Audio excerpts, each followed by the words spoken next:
کہتے ہیں کوفہ میں ایک کلی تھا جس پر لوگوں کو بہت اعتماد تھا۔ امین ہونے کی وجہ سے تاجروں کا سامان، روپیہ وغیرہ بھی لے جاتا۔ ایک مرتبہ وہ سفر میں جا رہا تھا۔ راستے میں ایک شخص اس کو ملا۔ پوچھا کہاں کا ارادہ ہے؟ کلی نے کہا فلاں شہر کا۔ وہ شخص کہنے لگا مجھے بھی جانا ہے، میں پاؤں چل سکتا تو تیرے ساتھ ہی چلتا۔ کیا یہ ممکن ہے کہ 1 دینار کرائے پر مجھے کھچر پر سوار کر لے؟ کلی نے اس کو منظور کر لیا۔ وہ سوار ہو گیا۔ راستے میں ایک دوراہا ملا۔ سوار نے پوچھا کدھر کو چلنا چاہیے؟ کلی نے شرائع عام کا راستہ بتایا۔ سوار نے کہا دوسرا راستہ قریب کا ہے اور جانور کے لیے بھی سہولت کا ہے۔ کلی نے کہا میں نے یہ راستہ دیکھا نہیں۔ سوار نے کہا کہ میں 12 سال سے اسی راستے پر چلا ہوں۔ کلی نے کہا اچھی بات ہے، اسی راستے کو چلیں۔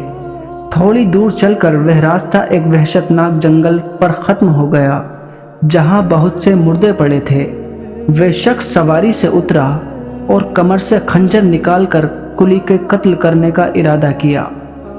کلی نے کہا ایسا نہ کر، یہ کھچر اور سامان سب کچھ لے لے، یہی تیرا مقصود ہے، مجھے قتل نہ کر۔ وہ نہ مانا اور قسم کھا لی کہ پہلے تجھے ماروں گا پھر یہ سب کچھ لوں گا۔ اس نے بہت عاجزی کی مگر اس ظالم نے ایک بھی نہ مانی۔ کلی نے کہا اچھا مجھے 2 رکعت آخری نماز پڑھ لینے دے۔ اس نے قبول کیا اور ہنس کر کہا جلدی سے پڑھ لے۔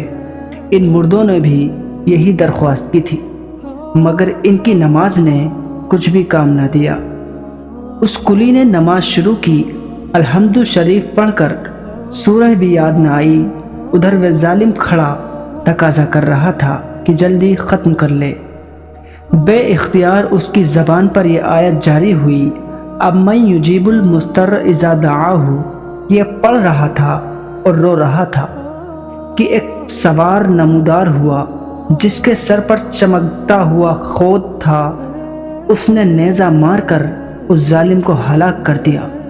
جس جگہ وہ ظالم مر کر گرا، آگ کے شعلے اس جگہ سے اٹھنے لگے۔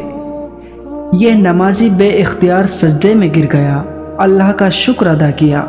نماز کے بعد اس سوار کی طرف دوڑا، اس سے پوچھا کہ خدا کے واسطے اتنا تو بتا دو کہ تم کون ہو، کیسے آئے ہو؟ اس نے کہا اب میں یجیب المضطر کا غلام ہوں، اب تم مامون ہو، جہاں چاہے جاؤ۔ یہ کہہ کر چلا گیا۔